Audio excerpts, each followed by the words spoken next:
The trial is in the matter of CFI 114-2020 before Lord Justice Angus Glennie.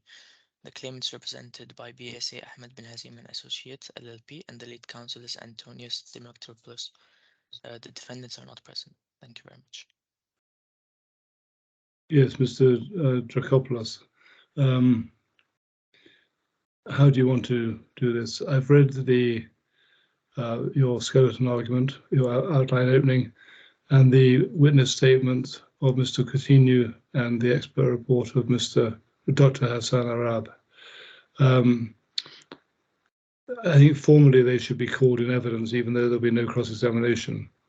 But perhaps I can ask you a few questions beforehand, and you can maybe help with the witnesses if you need to. All right. I'm at your hands, Your Honour. I was looking at the payment certificates.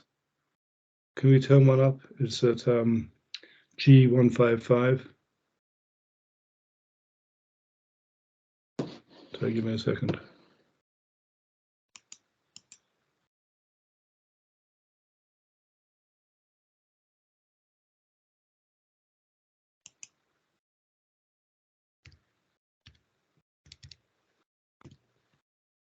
And I just have one or two questions about these. Can you tell me, first of all, who they're signed by? Yes, they are signed by a gentleman by the name of Royston Brank, who acted as the engineer. And I also see a stamp of Emirates Specialty Hospital, stamped by them as well, and received by the claimant, IMS. So that signature, obviously it's illegible, but judging from the I think we can read the signature as R. Brank. The K at the end is clear. Yeah. But what puzzles me, so he was part of the he was within the engineers. Is that right, Mr. Brank? Yeah, I don't think he's part of the defendants group of employees, let's say. But he was appointed by the defendant to do exactly that job of signing these payment certificates. Because at one point, I think it's Mr. Coutinho says an engineer was never appointed. But if you read the contract at G41, do you have G41? Yeah. I wouldn't like to speak on behalf of Mr. Coutinho, as in when he testifies, perhaps he can clarify that point. Maybe an engineer was never appointed in the formal sense where one can find him in the construction contract or the MEP contract, but there is a name of an engineer given in the construction contract. That's why I'm puzzled when Mr. Coutinho says he wasn't appointed. Perhaps you can clarify that with him when you call him to give evidence. I'll make a note of that. It's a G41 is where the engineer is mentioned. So you think Mr. Royston Brank was the engineer or part of the engineers?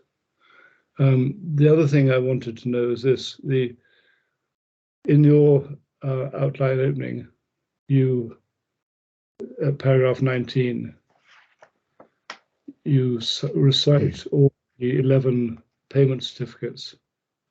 Mm-hmm. Yeah, and they total 66 million dirhams odd. If you just look at one of those, G155 is the same one as we've just got on the page, got on the screen. The figures you've taken are figures for the gross value of work done to date. Yep, if you look at dues to yes. 659.6, whereas the amount said to be due on this certificate is further down the page at 4616961. Do you have that? Yes. I'm aware of the inconsistency of the numbers. Not quite sure how I reconcile those. So again, could you, perhaps with Mr. Coutinho, you could take him through that during his testimony. Yes, unless you want to explain beforehand. You can explain to me if you like. I think it's a factual element that I would rather not do unless it is quite evident from the simple reading of it.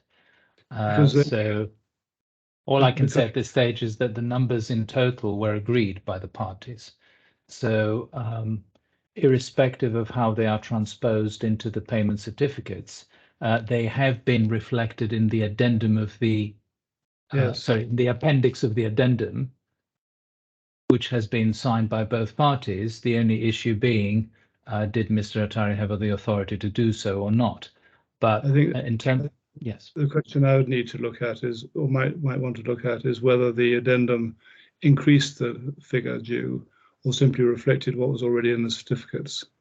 And if you add up all the amounts due for payment, the smaller figures on the 11 certificates, it comes to 46 million odd, not the 66 million that is in your table. Understood. We'll bring that up with Mr. Joseph Coutinho, and I'm sure he'll throw some light. Yes, I'm sure because there's quite a large difference.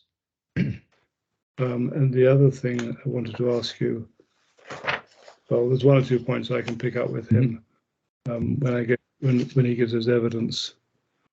Can you explain to me the argument raised by the defendant about the hospital management agreement prohibiting Mr. Attari from entering into any settlement in excess of 368,000? Could you just help me on that? If we turn up A40, which is the hospital management agreement. Yes. And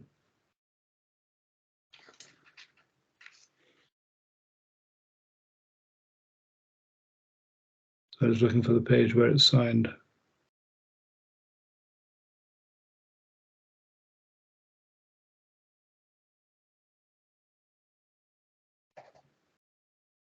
A79.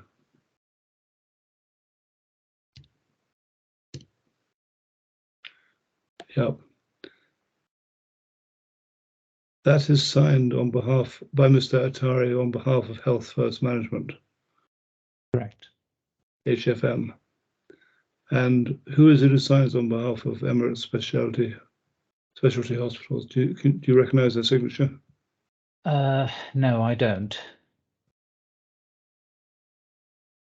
But what I don't quite understand is the argument raised by the defense, where they say, I think, that this limits Mr. Attari's authority to act on behalf of Emirates Specialty Hospital. And I don't quite understand what they're saying. So can you just articulate their argument as best you can? They are saying that this, whatever authority Mr. Attari had to represent the defendant entity derives from this hospital management agreement, and that this hospital management agreement limits the authority of HFMC, and therefore Mr. Attari, as a representative of HFMC and a registered general manager of the defendant entity, to settle any disputes on his own volition without recourse to Emirates Specialty Hospital, the defendant entity, for any amount over and above 368,000 dirhams. And that is clause 2. It's mentioned twice, actually, in different parts. I think I've made a reference to that in my opening.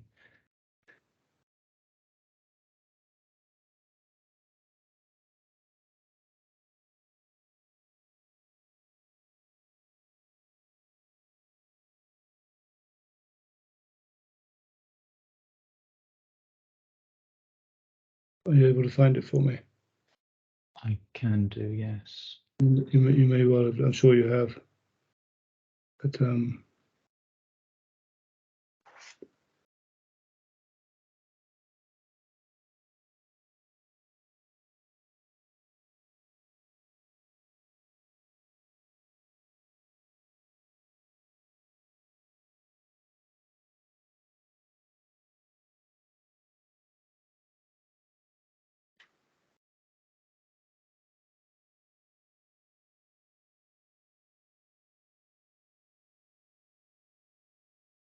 it's 3.3, is it? Restriction on manager's authority.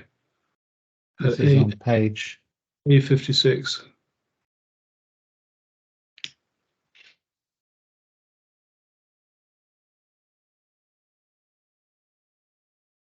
Yes, it's paragraph 3.4b. The entry into any contract or agreement that has a term of more than 1 year. And there's another provision though. Ah, yes, paragraph F. Paragraph F is the pertinent one. We are on page A57. Yeah. Paragraph F, the settlement or other disposition of litigation, arbitration or mediation or claims that might give rise to the foregoing where the amount in controversy exceeds 368,000, not covered by insurance, etc. I can understand that that would limit the, or might limit the authority of HFMC to enter into settlement on behalf of the defendant. But when Mr. Atari is also an officer of the defendant in his own right, I don't quite understand how that can impact upon his authority. And I'm just really asking you, as though you're the defendant's counsel, to try and articulate the argument for me. I suppose what the defendant was trying to say at that time is that his appointment as a general manager of the defendant entity finds its route to this hospital management agreement. He's not a randomly picked person, and he's not somebody within the ownership pyramid of the defendant entity. He is part of a hospital management team that engaged into a contract that defined the role of that team, and therefore, as a procedural necessity, one of the members of that team of HFMC, specifically Mr. Atari, was appointed as a general manager to the defendant entity because it has to have a general manager, and it's probably best that the general manager comes from the entity that actually manages the hospital, not owns it, and therefore that is the connecting link, and therefore if one traces it to the originating empowering document, which is this hospital management agreement, one can find out that his authority is limited, no matter what hat he's wearing. I see. Sorry, I was getting my timing wrong. So this hospital management agreement Predates. Yeah. Predated and this is the basis upon which Mr. Atari was then appointed, or that's what they say anyway. It was appointed as executive officer of the defendant. Yes. General manager, yeah. The general manager. Yeah. Thank you very much.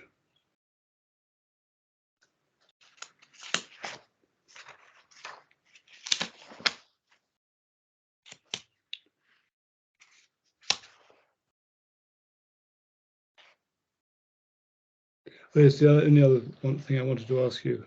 I understand now the case based upon lack of authority to enter into the addendum. Is there any case made by the defence on the original payment certificates that there was no authority to sign those payment certificates? I haven't seen it. Yeah, not specifically, no. However, what did take place is quite a protracted exchange of submissions that led to a hearing taking place before the DOC Court's registrar with regard to the defendant's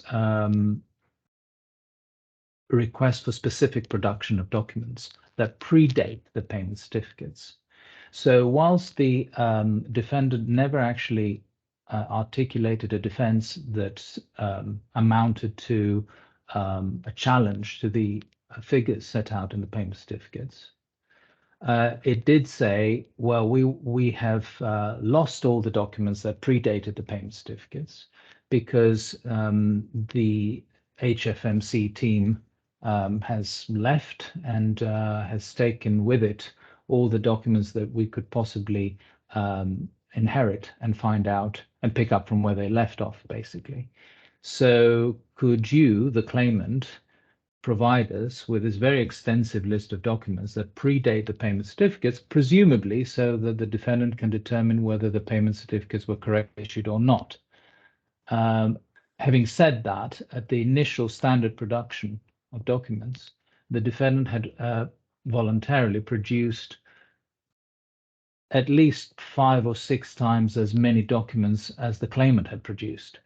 So it did have quite a lot of documents in its possession already before it resorted to the request of seeking even more documents, which it claimed it had lost, and it claimed that must be in the possession of the claimant. So we voluntarily, not voluntarily, we thought that this was quite redundant in the face of stamped and certified payments. However, the registrar suggested that we do produce all the documents that they require.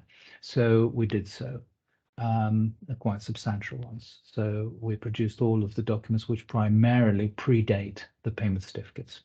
We haven't heard since then any argument whatsoever, other than the fact that during that hearing, the counsel for the defendant reserved his right to produce a counterclaim if it transpired from the documents that we voluntarily produced after that hearing, that there is a need to do so. There is a need for a counterclaim, or for example, there is a need to challenge the validity of the payment certificates. But none of this took place. So we produced everything we were asked to produce, and that's where the matter stands. How long ago was that? The hearing before the registrar, roughly? It was definitely last year, but I suppose about a year ago. I actually, if Your Honor can just bear with me, I can tell you exactly when. It is the defender's application. It is about September 2022. Right. Yeah. And the lawyers for the defendant remained on the record till February this year or January this year? January this year. Yeah. Very well. Yes, thank you very much. That's all I wanted to raise with you at the beginning. You can take it. I've read your opening, and I don't require you to go through that in detail. If there's anything you want to pick out from it, please do. Otherwise, yes. All the witnesses. We can do so, Your Honor. There's only one thing that transpired from whatever is deposited already in the opening statement, and that is the fact that Your Honor may recall the comfort letters. We refer to them as comfort letters. This is correspondence that was voluntarily issued by the defendant, making various promises to the claimant that payment will be forthcoming. Yeah. Before the addendum was entered into. So they kind of led up to the addendum, rather than it being a sort of a collection of correspondence, let it be a formalized document. All I wanted to say is that in its defense, the defendant never questioned whether Mr. Attari or any other representative of HFMC that was corresponding with Mr. Coutinho on behalf of the claimant, never questioned or challenged whether those comfort letters were written without authority to do so. So those comfort letters confirmed the indebtedness and promised payment and implored for some sort of patience to be shown on the part of the claimant. Those letters were never challenged by the defendant as having been written beyond the limits of authority, wherever such authority may reside. The point that I'm making is simply that those letters are in substance the same as the addendum. So if one were to challenge the authority behind executing the addendum, one should normally challenge the authority behind writing those letters as well, but the defendant has not done so. The only thing it did say in its defense is that those letters do not prove indebtedness, which is a completely different argument to saying those letters shouldn't have been written because they're beyond the ambit of the authority that the writer had. Yeah, thank you.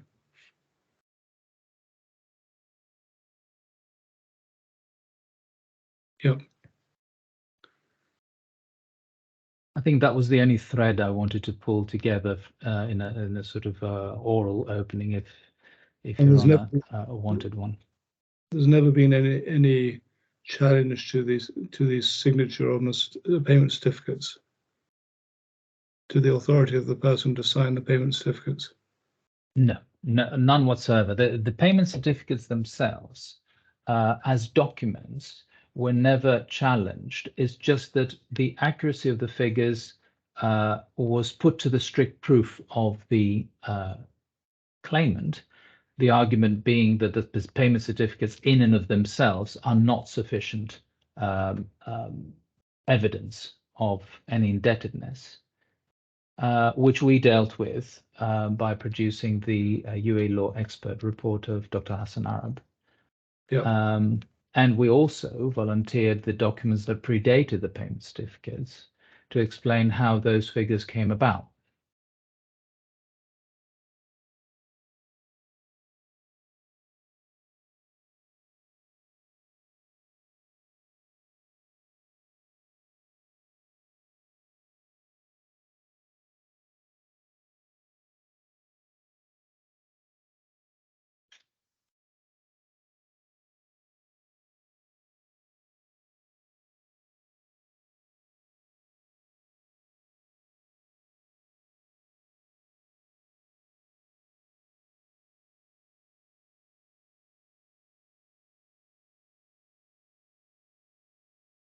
Just give me an example of the sort of document you're talking about, which show how the payment certificates came about. Where do I find those? Just bear with me, Your Honour. So it would be under claimant specific production. There are 4 categories there of documents dealing with the program works, the variation log,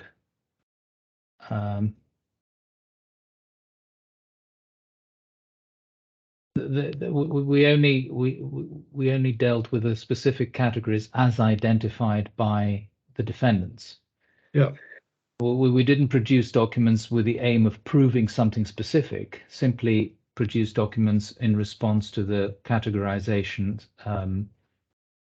invented, let's say, by the defendant. We complied with that. We never heard from them since. So they would start from page L1 and they will finish at page L4209. So quite substantial. Yes.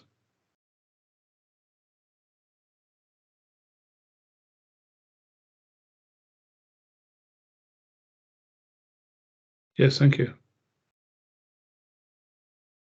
Yeah, where do you want to go from here then? That's all the questions I had on your opening statement. Do you want to add anything else, or do you want to call your witnesses?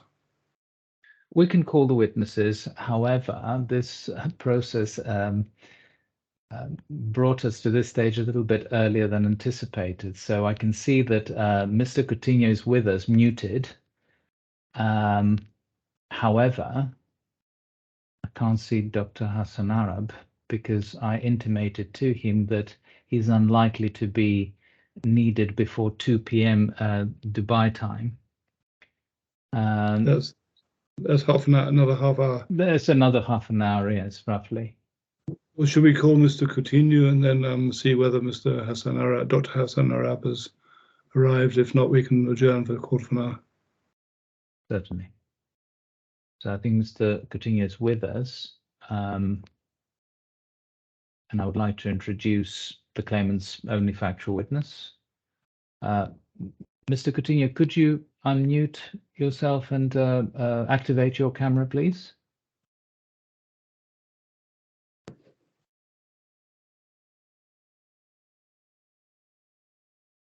Good morning, Your Honor, and good afternoon, Mr. Antonios. Thank you, Mr. Coutinho. Good morning. Could you please confirm your full name to the court? Oh, should we get the witness sworn in? Sure. I just wanted to confirm the name first, and then we could just move in that we're swearing in the right person. Right, certainly. Yeah, my name is Joseph Coutinho.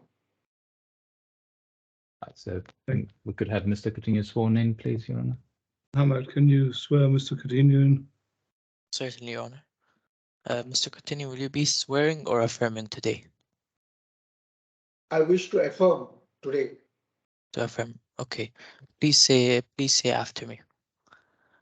I solemnly declare I solemnly declare and affirm that the evidence that the evidence I shall give I shall give will be the truth, will be the truth, the whole truth, the whole truth, and nothing but the truth.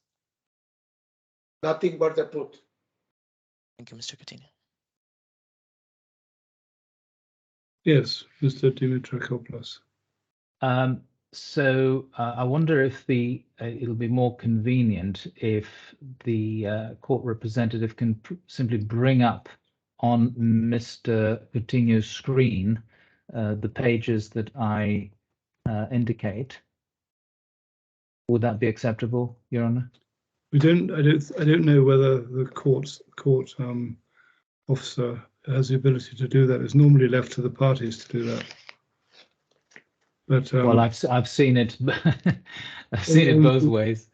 Perhaps it would be a lot easier if the pages are just typed up and show up on Mr. Coutinho's screen. Hamad, can you do that?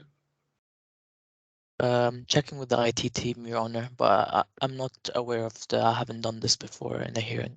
Okay. Then in that case, Mr. Coutinho, do you have access to your witness statement, either in the e-bundle or on your screen or in a printed version?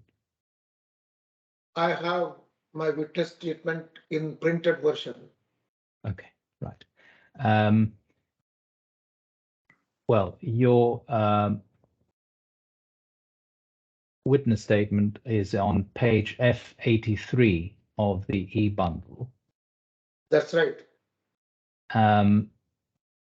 Do you recognize this as being your witness statement? Yes, I do.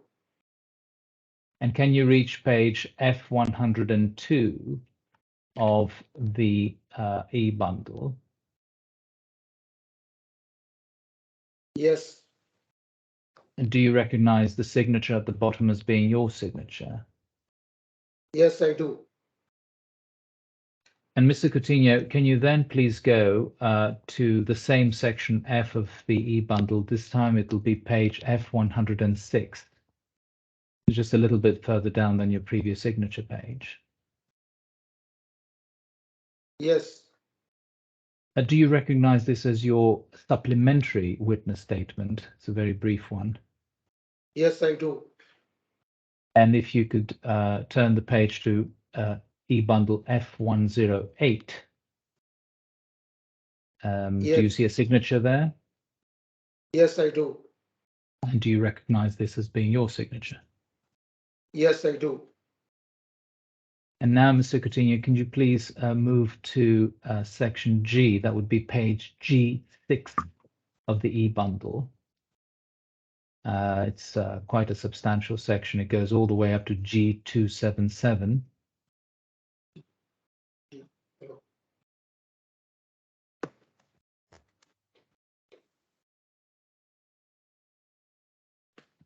I was going to ask you if you recognize these pages as exhibits to both your witness statements.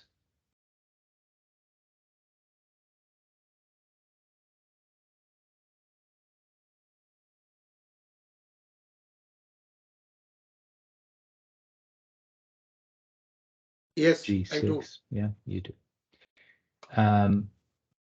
And can you please confirm that your witness statement and your supplementary witness statement, together with the accompanying exhibits, is the evidence that you wish to give to this court as your evidence in chief? Yes, I do. Your Honor, I think that completes the introduction of this witness and the production of the evidence in chief.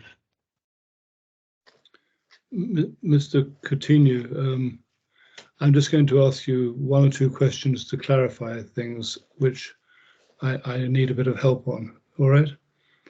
Yes, Your Honor.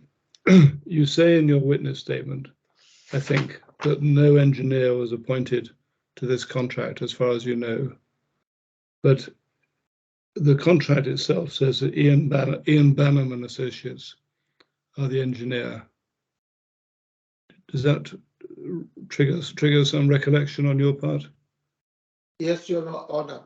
Initially, when the tender was issued, Ian Banham and Associates, they were engineers, design consultants, but when the contract was awarded, they were not employed as the engineer on record.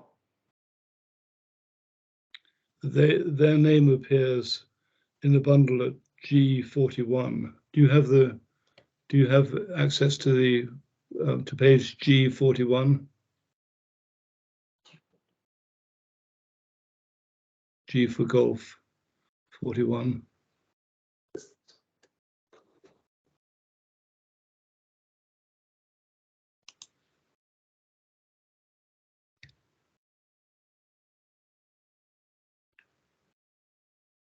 Yes, Your Honor.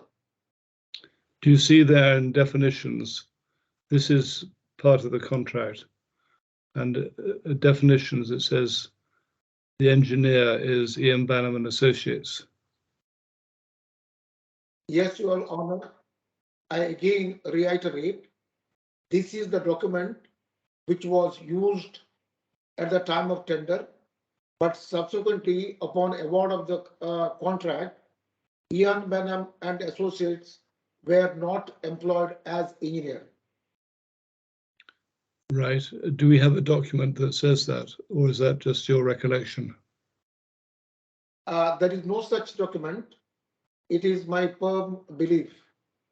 Yeah. And recollection. Who was? Well, can we then turn to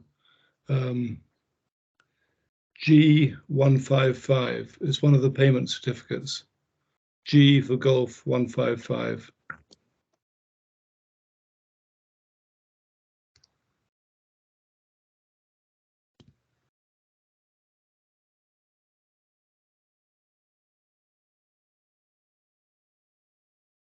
Do you have that? Just I'm trying to access it. Right. Take your time. There's no hurry.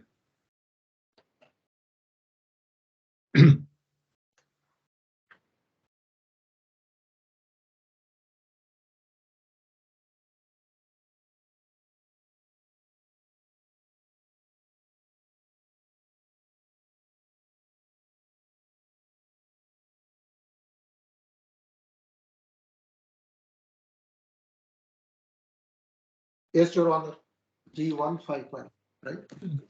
That is signed at the bottom by someone called Royston Brank. Do you see that? Yes, I do. His name is printed on the left-hand side, and on the right-hand side, I think we can recognize his signature.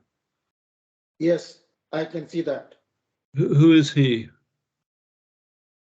He is employed by EMIRATES Speciality Hospital as the consultant for the project during the construction. So appointed by EMIRATES Speciality Plan. ESH. As what? As the consultant, and he acted as engineer.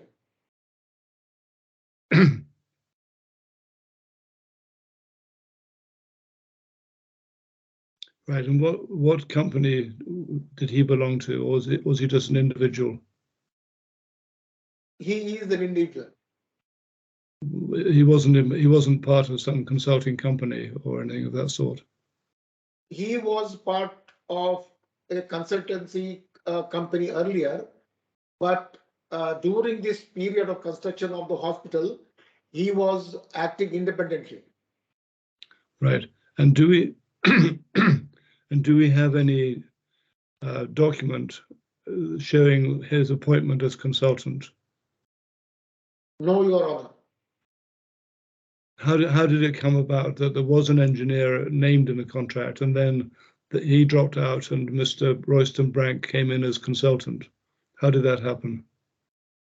We were advised, we were informed by ESH that Mr. Royston Brank will be acting as the consultant for the supervision of the contract as well as an engineer to certify the payments. And was that, were you advised in writing or just by word of mouth? I don't recollect it.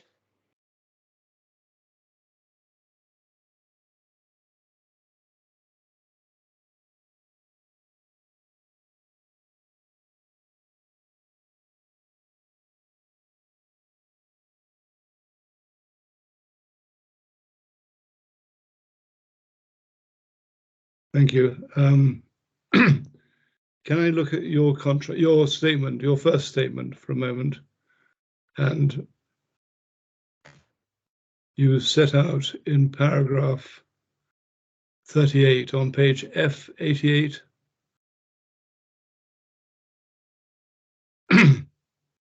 No, sorry.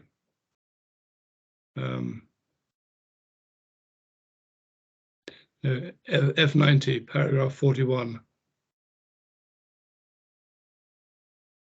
Yes, Your Honor.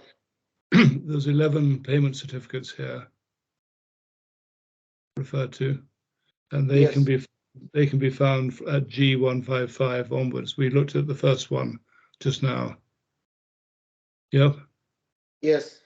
Well, what I want to ask you about is this: if you look at take the first payment certificate, the amount in dirhams is 6.5 million dirhams. Yeah. Yes.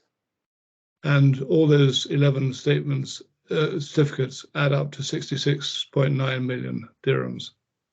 Yes.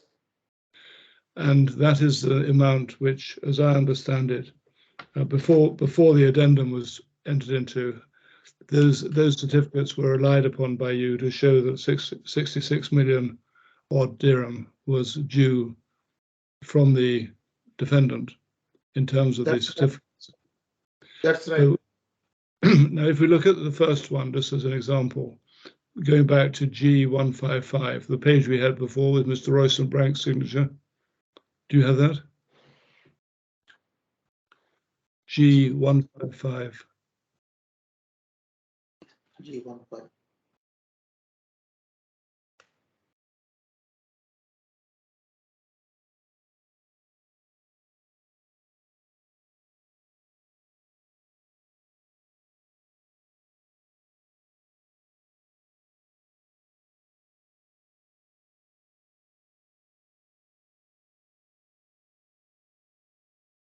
Yes, Your Honor. This is the first payment certificate, stated 31st August, I think. Yeah, 31st August 2019, period ending. And the figure in your schedule of 6595 appears under item B, dues to the contractor, gross value of work done to date. Do you see that? Under B, yes. B, gross value of work done to date, 6.5 million. Yeah, 659566659. Yeah. And that's Yes. the figure. That's the figure in your statement, in your schedule. That's right, Your Honor. But if you look further down the page, on the payment certificate at item C, amount due for payment on this certificate. It is 4.6 million dirhams. That's right. And that is arrived at by starting with the gross value of 6.5 million dirhams and then deducting retention and advance payment recovery. Yes. So what I want to ask you is this, is the correct amount due under this statement 4.6 million dirham rather than 6.5 million dirham? Your Honor, the way we have presented this statement is without any retention, because under the normal circumstances, we would have mentioned for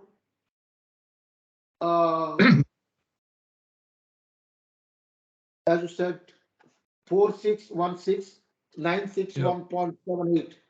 But that is assuming that the contract was to run its full course and there would be retention during the defect liability period of 5%, etc., which did not happen.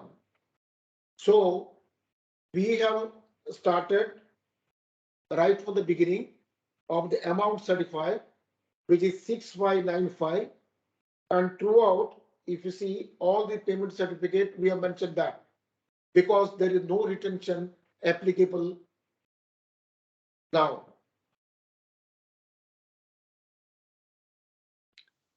So I just need to go through that again. Can you explain that again to me? In the ordinary course, you would have claimed 4616. That's right.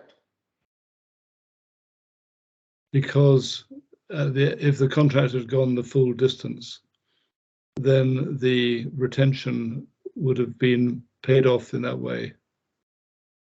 Correct. Right. Whereas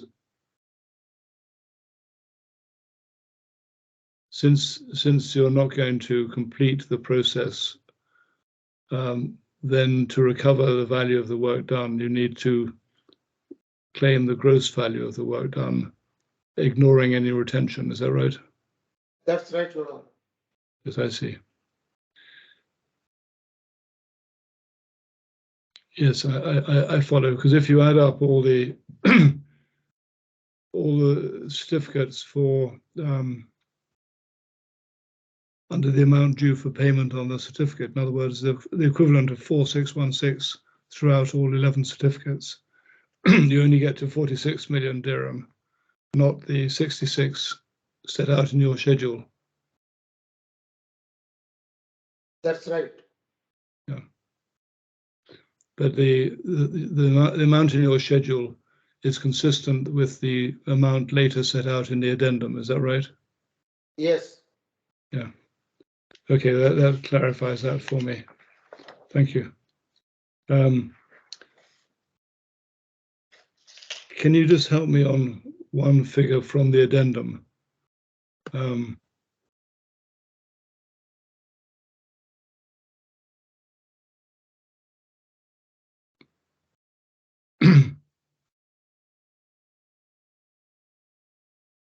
Where do I find the addendum?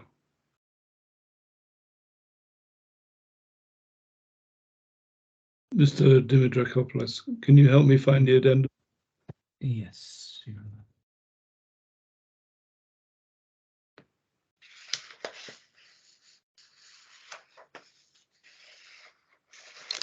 There was at some stage there was a revised contract value.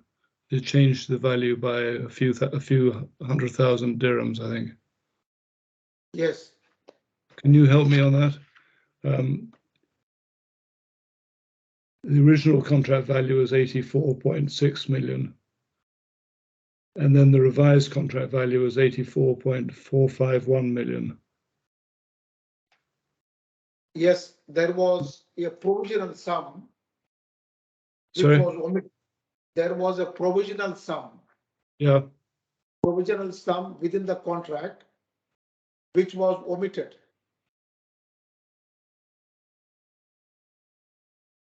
And that accounts for the difference between the two figures. Yes, Your Honor.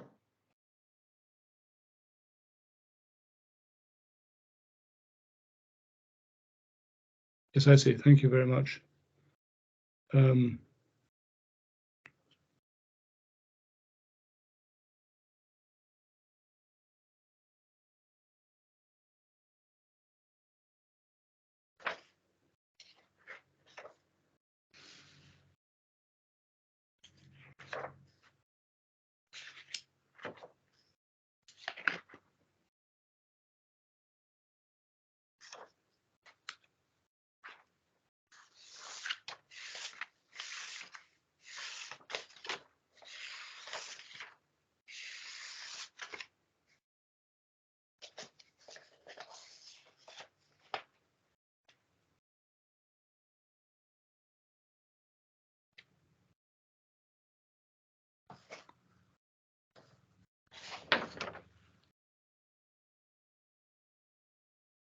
No, well, those are the only questions I wanted to ask you.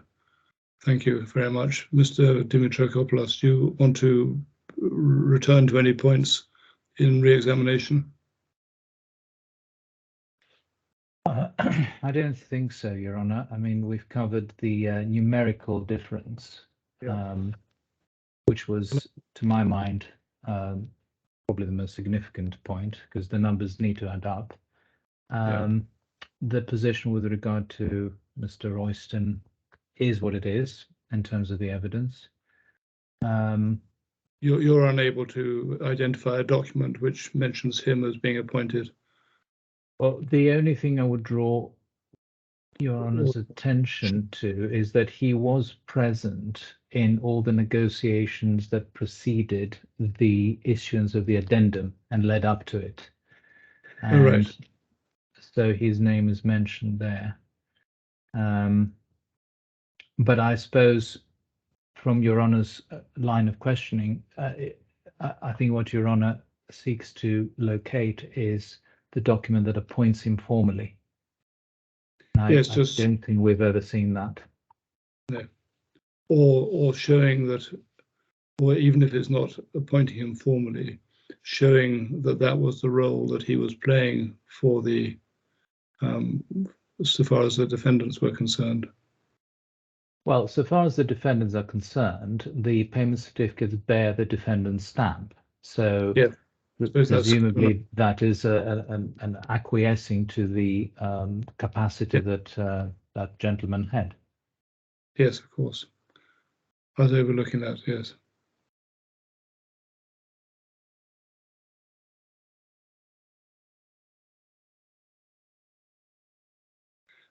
And just sorry, one other question I should have asked you. Mr. Coutinho, can you just help me on, but going back to the certificate, G155, in addition to Mr. Royston Brank's certificate signature and the defendant's stamp, there is also a signature by the IEMS. Whose signature is that? Bottom right hand of the page, right hand side of the page.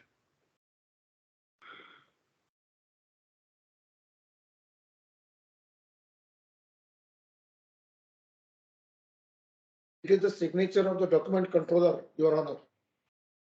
I'm sorry?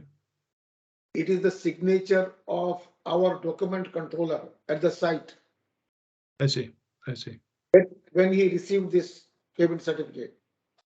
Yeah, thank you very much. Thank you. Yes, well, unless there's anything else you want to ask Mr. Coutinho to deal with any points that have arisen, that will be the end of his evidence. So you content with that?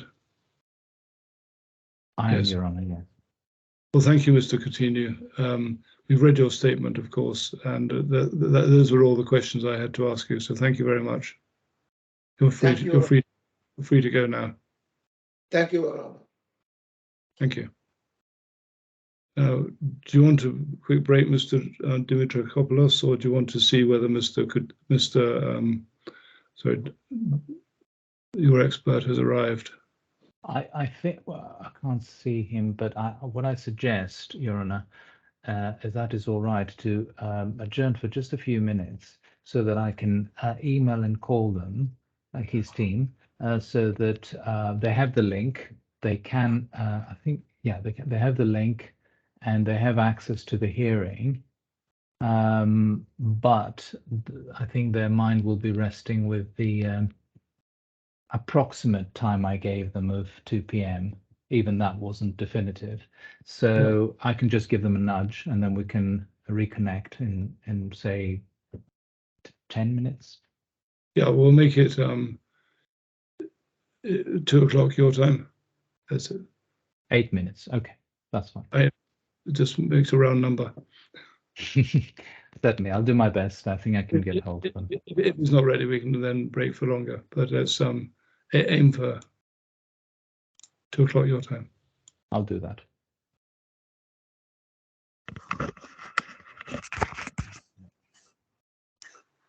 Hello. Good morning, Dr. Hassan Arab. Can you hear me? Yeah, good afternoon. I can hear you. I'm so sorry. Actually, I don't know what's going on with the IT, but now I can hear you. Don't worry, these things happen. Yes. Well, shall we swear the witness in? Hamed, do you want to swear in the witness, please? I'm fine, actually. Yes. Dr. Hassan, can you please state your full name for the record, please? Yeah, my name is Hassan Muhammad Arab. Yes. Will you be swearing or affirming today? I'm fine, actually, with both options. It's up to the court. So it's up to you. Well, we'll leave it for you. Actually, swearing is fine. Perfect. Would you please confirm if you have the Holy Book in front of you? The Holy Book, I don't have it actually in front of me. So what is the other option? To affirm. I will affirm also. It's fine, actually, because right now I don't have, unless you will be waiting for me to bring the Holy Book. Or else we could go for the second option. It's fine with me. Your Honor, how would you like? Affirm. Yeah. Perfect. All right, Dr. Hassan, could you please say after me? I solemnly declare. I solemnly declare. And affirm. And affirm. That the evidence I shall give. That the evidence I shall give. Will be the truth. Will be the truth. The whole truth. The whole truth. And nothing but the truth. And nothing but the truth. Thank you very much. Yes, Mr. Dimitri, it's your witness. Thank you, Your Honor. Dr. Arab, do you have access to your expert report, either in the e-bundle on your screen or in a printed version? The printed, I don't have actually, but that's fine. That's fine. Yeah, that's fine. Yeah, that's fine. Yeah. How about your screen? Do you have access to the e-bundle in your screen? Yes, I have. But is it possible to get a help by one of my colleagues, because they just get us the access like 1 hour before, so I couldn't basically review it from the screen. That's there now. Yeah, I mean, I'm in the hands of the court for that. As long as you can be brought to the pages that I will refer to, that's the only thing that matters. Dr. Hassan, if you need help from someone in the office to help find the page, that's fine. Okay, that's perfect. Excellent. So could I ask that you go to, or that you're assisted to go to page I1 of the e-bundle? Page I1 of the e-bundle. Okay, that's fine. Dr. Arab, do you recognize this as being your expert report, or the beginning of your expert report? Yeah, just let me open the document. Yes, by all means.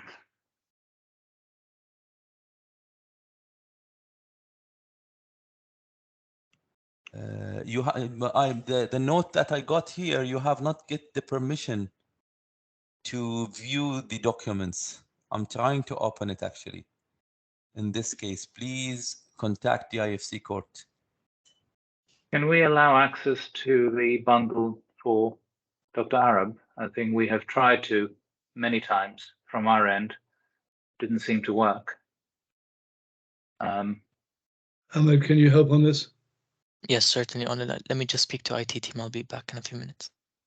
Yep.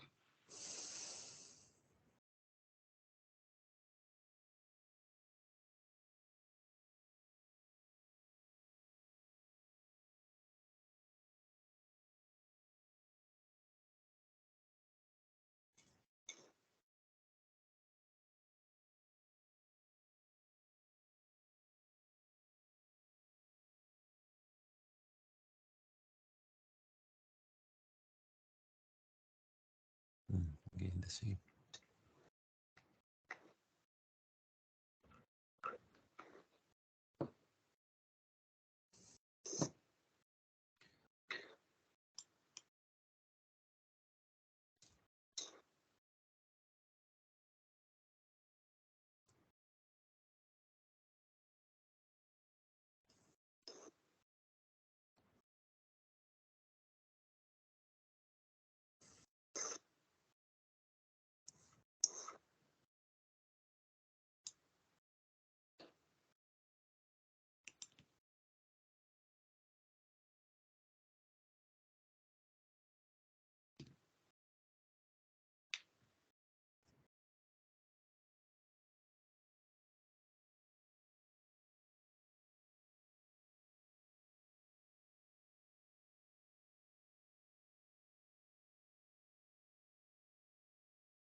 Your Honor, I have also provided Dr. Arab with a PDF downloaded version of the bundle. Would this be acceptable? Yes, that's fine. Dr. Arab, do you have that somewhere? Maybe your team can assist you. Yes, yes, There's a sure. PDF version of the entire bundle. It's Sure. pretty much the same thing. I mean, if you can locate the pages there, you can scroll down. It's a bit more difficult to find the exact page.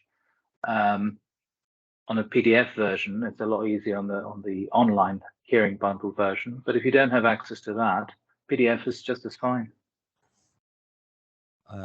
Just bear with me. I'll try to find it. Yes, now. yes, of course, of course. Your Honor, my member from the IT department is available in the call if you would like. Sorry, say again. Our member from the IT team is available in the call if you would like him to help us grant Dr. Hassan access. So has he granted access, or so I didn't understand. Has he granted access, or will he? No, he can do it if we're not going to proceed with the PDF. Well, we would like to have access anyway, because we might want to look at one or two other documents. So if you can if we can get access granted, that would solve things. Just please communicate with Dr. Hassan to grant him access on the e-bundle. Let me check. I'm checking. Mr. Antonius has tried to grant him access, but he hasn't been successful in doing so. Right. What's the problem? Yeah, just let me have it in a bigger picture. Yeah, because I cannot. His email address Yes. is h.arab@tamimi.com. Yes, I opened the PDF actually. The expert report is in front of me now. Yeah, but we may want some other documents, so it's useful if you have access. Okay.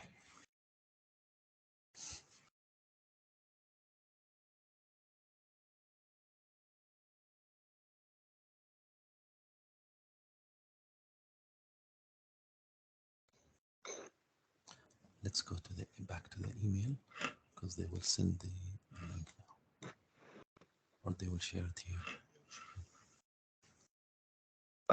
Does he need trial bundle only access on 6th of March? Yeah. Yeah.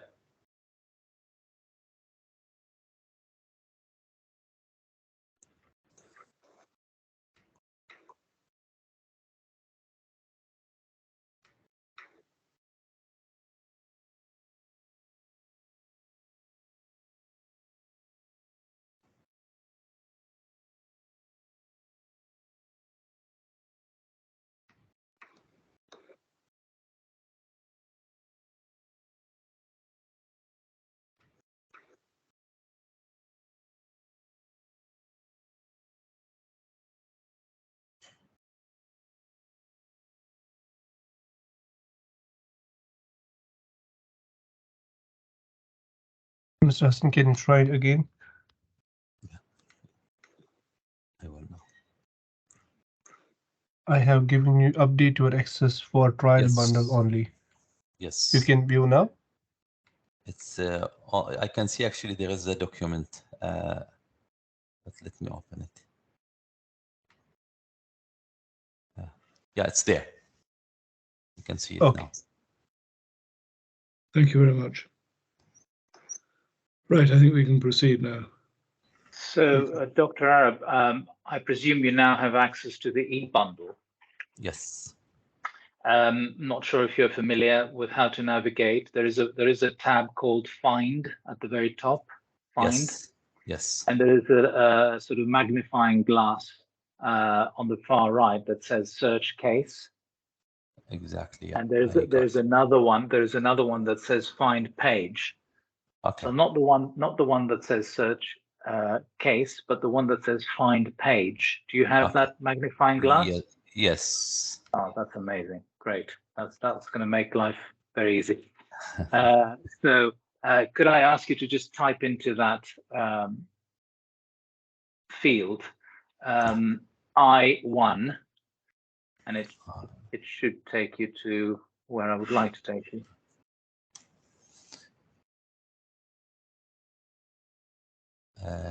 Yes. I1. Yeah. It's the expert report, basically, the Right, front page. Right. You recognize this as being your expert report? Of course, yes. And can you scroll down all the way to page I24? I24. You can either scroll or you can type I24 in that field. Yes.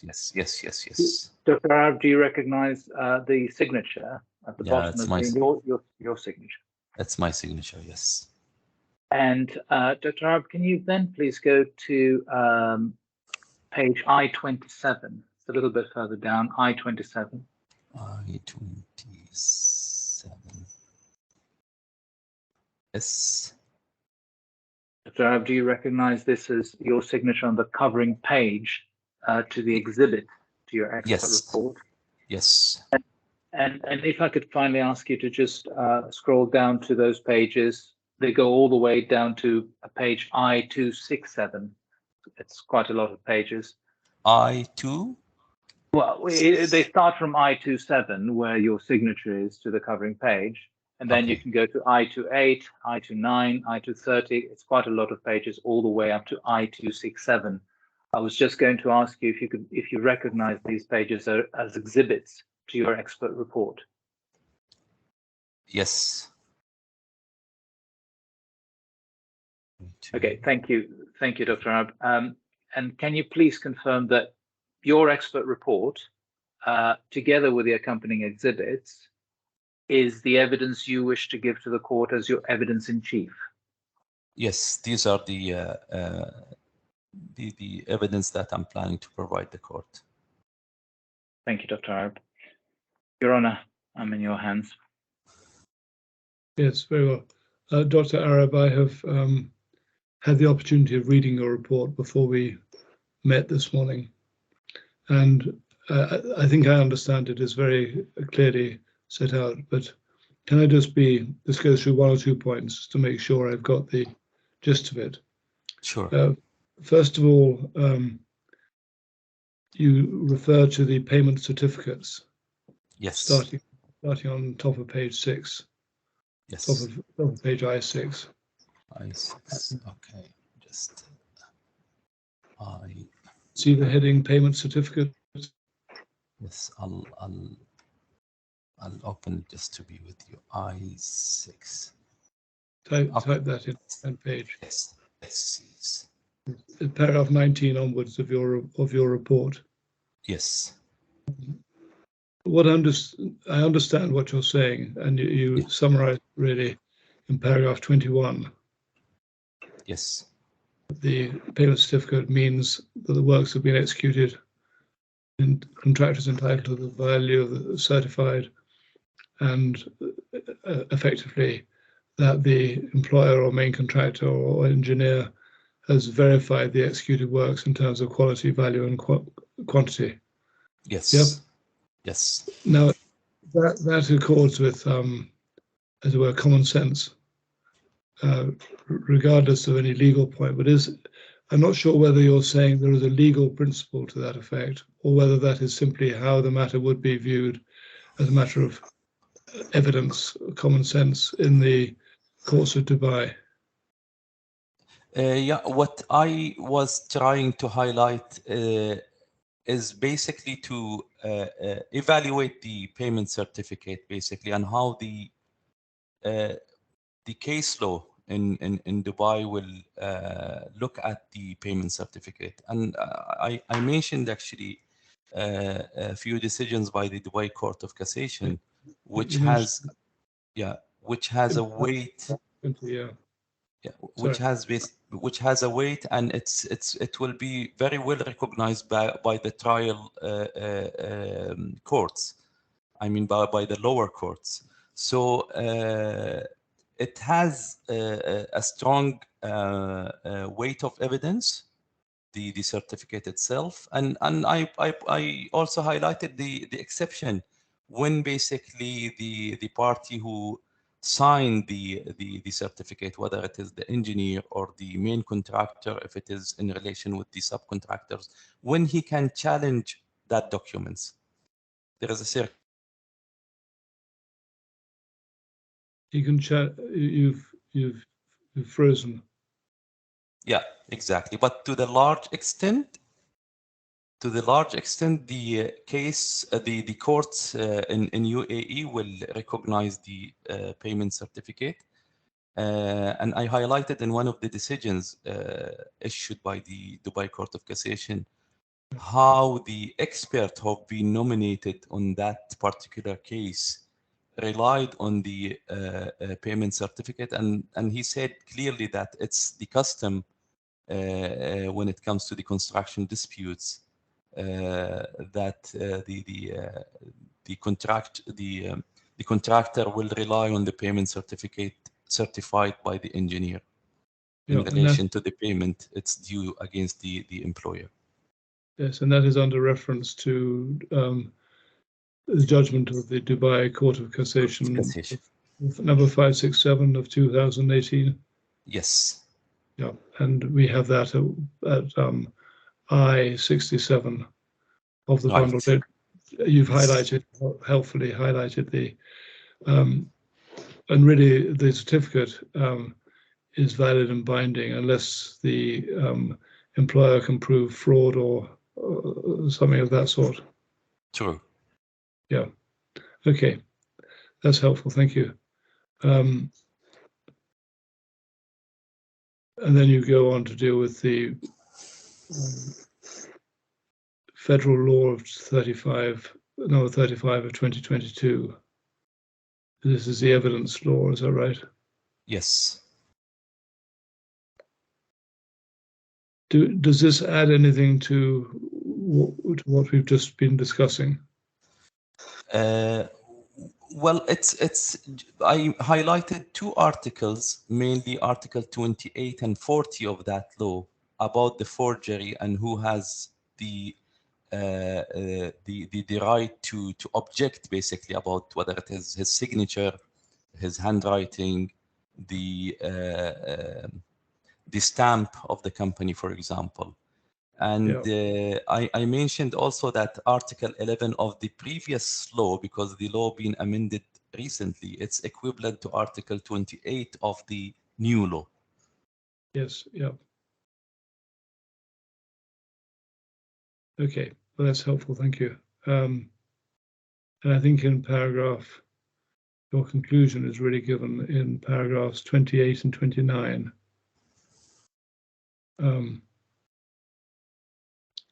29, I think, sets it out most clearly.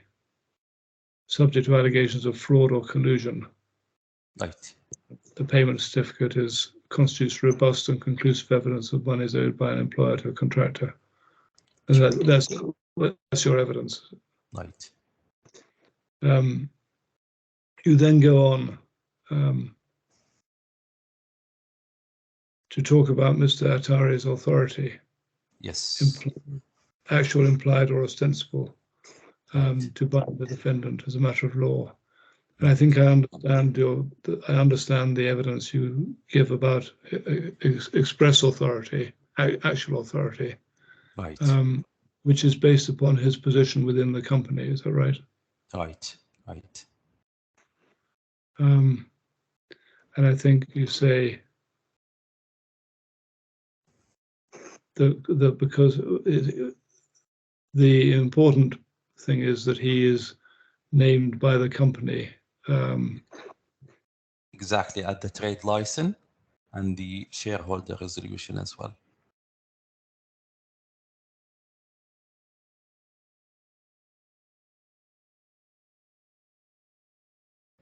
Do we have this? Do we have the shareholder resolution in the papers before us? Yes. Do you refer to it in your? Yeah.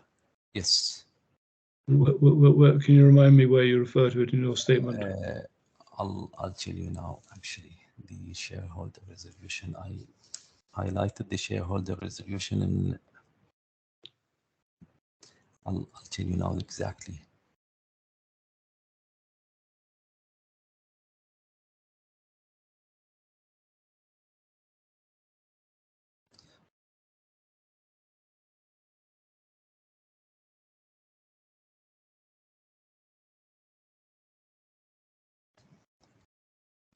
Yeah, the resolution is in HA 1/150. 115 or 150? 15152. No, 150. Sorry, 150. Right. You add 27, so it'll be 177 roughly.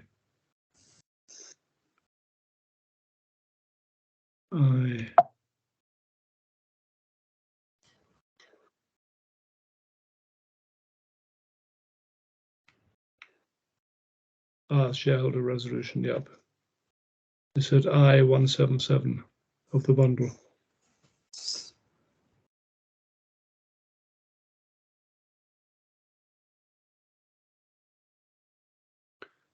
And where do I find?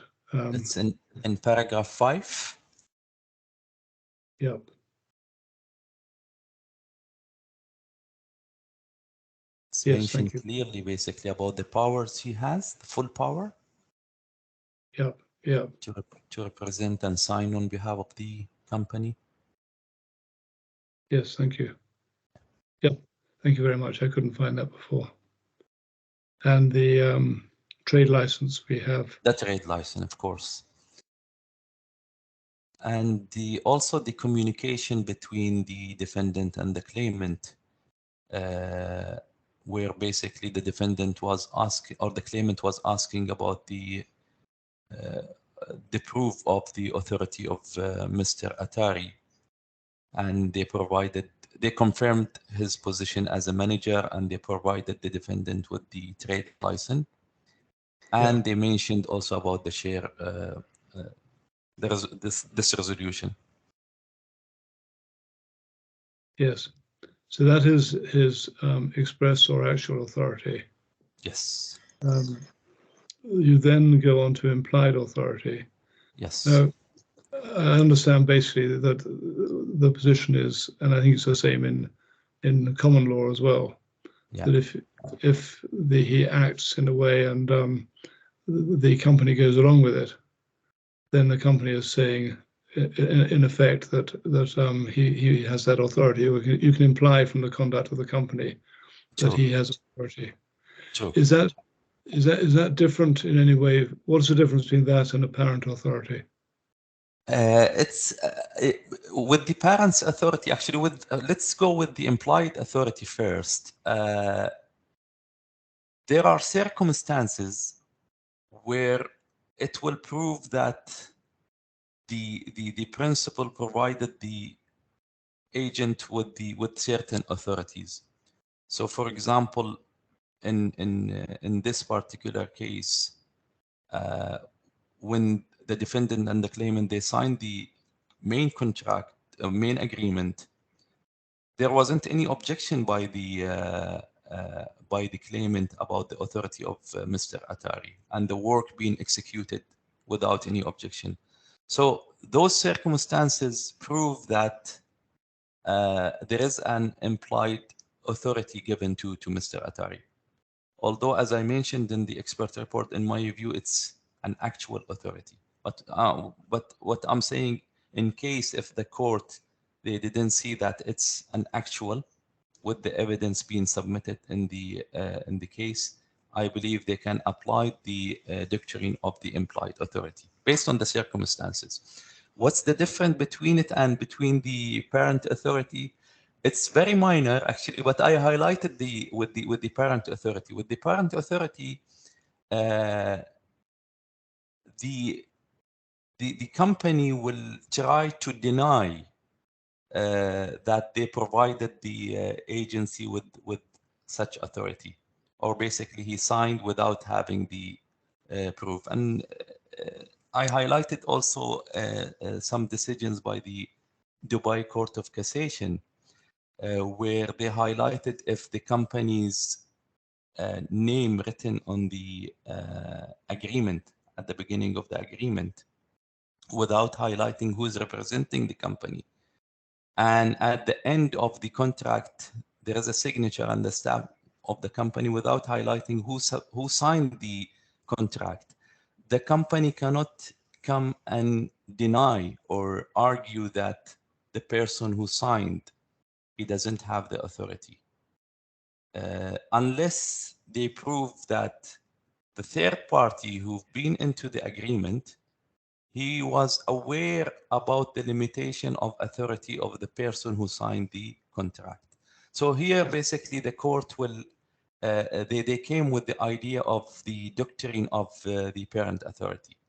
And we have a lot of cases actually in front of the Dubai court, especially when it comes to the capacity and the authority of person, mainly on the arbitration disputes, basically, where one of the party will, when he will lose the case, or the company, when he will lose the case, they will come in front of the court to say, basically, the person who signed the arbitration clause doesn't have the capacity to sign on behalf of the company, because that capacity needs a specific power of attorney to give him the authority to sign the arbitration clause.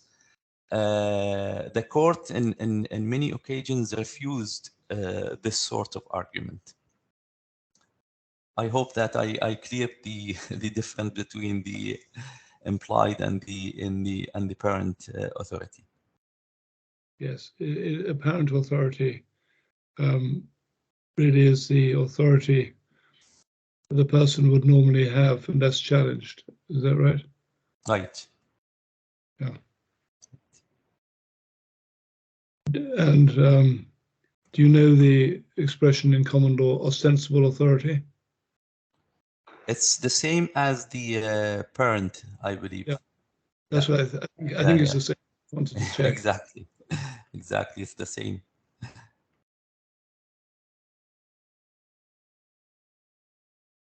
Yes, thank you. Well, that was all I wanted to clarify with you. Sure. Now, Mr. Dimitrakopoulos, is there anything you wanted to pick up in re-examination? No, Your Honor. No. Well, thank you very much, Dr. Hassan Arab. I'm sorry we had such difficulty getting through to you, and we've taken up your time, but thank you very much. No problem at all. It's my pleasure. You're free to go now. Thank you. Thank you so much. Now, Mr. Dimitrakopoulos, is there anything else you want to add by way of closing submission? That's all your evidence, I think. That is all the evidence, Your Honor. Now, in terms of closing, during the pre-trial review, Your Honor had expressed the preference for oral closings, Yes. as opposed to written ones. Do you want to say any more than your opening? I'm just looking at some notes that I've made here. Your Honor can bear with me.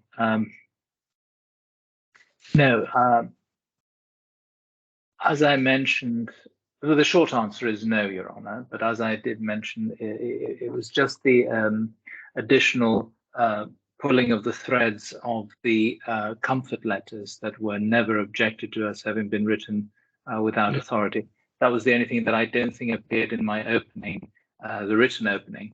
It's not a new fact or anything like that. It's just drawing the court's attention to something that has already been exhibited, but has not been pointed out. Yeah. Give me 1 second. Yeah. Yep. Yeah, I've got that point. Thank you. Yeah. Yeah. Now, the court is aware that Mr. Coutinho played a leading role in this project.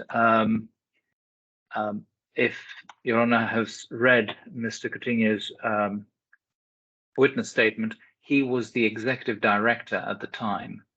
He's been promoted to managing director since then, but executive director is the key role that necessitates his involvement, not only in the technical aspects of the project, but also in the contractual aspects of what was agreed in the contract and what was agreed also in the addendum. And of course, he's a signatory to both.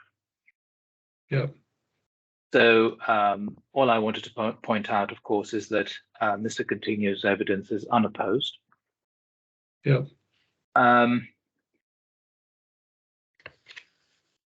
So in short, we say that the claimant has proven its case because it's adduced both factual and independent expert evidence, which, as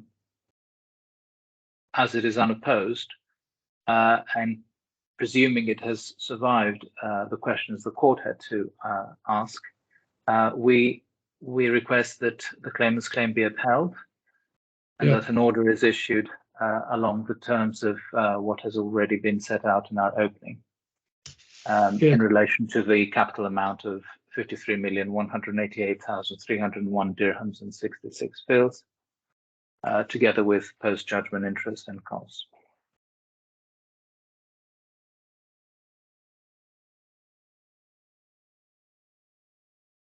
If I may make one small clarification, the addendum refers to a larger amount of 54 million odd, but there has been a very small payment.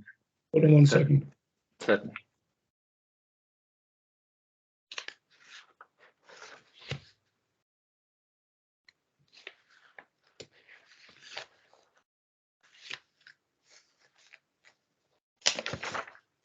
Yeah. Yes, sorry, say it again. Yes, all I was going to say is that the amount claim is not replicated in the exact numbers in the addendum, because when the addendum was signed, a larger amount was due of 54 million odd. Yeah. But since then, a very small amount relating to VAT was paid of just over 1 million dirhams, which reduced the now claimed amount to 53,188,000. And that is the amount you're claiming plus interest plus post-judgment interest. Correct, Your Honour. Yeah. Yes, very well. Yes, carry on. There's one more thing that I just wanted to suggest to the court, Your Honour. I believe at the pre-trial review, there was a suggestion that cost submission be provided before judgment, which is fine, of course. However, I was wondering if we undertake to provide those in writing, given that they involve certain figures, as well as certain arguments as to whether costs should be awarded on an indemnity basis, would the court accept that we do so in writing by, say, close of business today, just to complete everything we have to say on this issue? What are you talking about? Submissions on. Yeah. Are you asking me to assess costs? No, not at this stage. It's just that there are certain things that we would normally submit in writing with regard to costs being assessed on an indemnity basis, not on the precise numbers, but just the principles and why it should be so. Can't you make those submissions now? I can without any numbers being involved to determine the reasonableness of the cost, because one of those criteria relates to how reasonable those figures are. And I think I would feel more comfortable if the reasonableness of the figures was examined by the court in writing, rather than deposited them orally. But if the court the registrar is going to assess the figures in due course, do you need to have the figures to hand for your submission on indemnity costs? I have the figures to hand. But I thought if we were discussing the principle of whether you get indemnity costs or standard basis costs, then you don't need the figures, do you? I always thought that I did, just to determine the reasonableness. But if we're confining the conversation only on principle of whether it should be indemnity on the cost, yes, we can do it orally. The question of reasonableness comes into the assessment before the registrar, doesn't it? Yes, I understand so. I must confess I have not carried out a sort of verbal cost submission before, so we'll have to adjust to that. And you simply say you should have indemnity costs because they set aside the judgment without having any real defence and have caused you to spend 2 years or so pursuing a claim which was bound to succeed. And that they withdrew their legal team just 6 weeks before the trial. Yeah. It would have been a different story if they had pursued those defences, even though they were not plausible in our submission, all the way to the trial. But the fact that they pulled out at the last minute shows to us, at least, that this was all a disruptive, if not abusive, tactic to delay the day of the trial and bring us back to more or less where we were at the time we obtained a default judgment. Yeah. Is there anything else you want to say on that?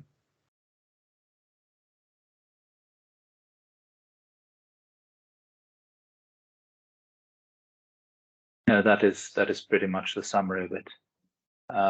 Your Honour has predicted my arguments, and I had very little else to say. Okay. Well, that's helpful. Thank you. I don't think we want to incur further costs by a written submission on that. No, that's fine. We're in your hands, Your Honour. So if no written submissions are required, then none will be submitted. Yeah. Well, thank you very much. Unless there's anything else, then that concludes the hearing this morning, and I'll give judgment as soon as I can. I think it's best if I give judgment in writing rather than orally, and I'll do that within the next few days, I hope. Thank you, Your Honour. So thank you very much. Right. Bye-bye. Thank you, Ahmed.